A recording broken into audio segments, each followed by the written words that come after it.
আসসালামু আলাইকুম রাহমাতুল্লাহ। সম্মানিত ভিউয়ার্স, দেখেন কুমিল্লা শহরের উপর কত রৌদ্র।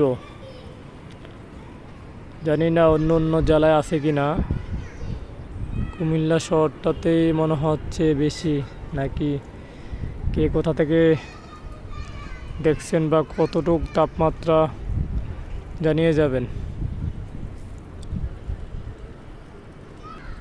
ওই দূরে দেখা যাচ্ছে ইন্ডিয়ার বর্ডারগুলো,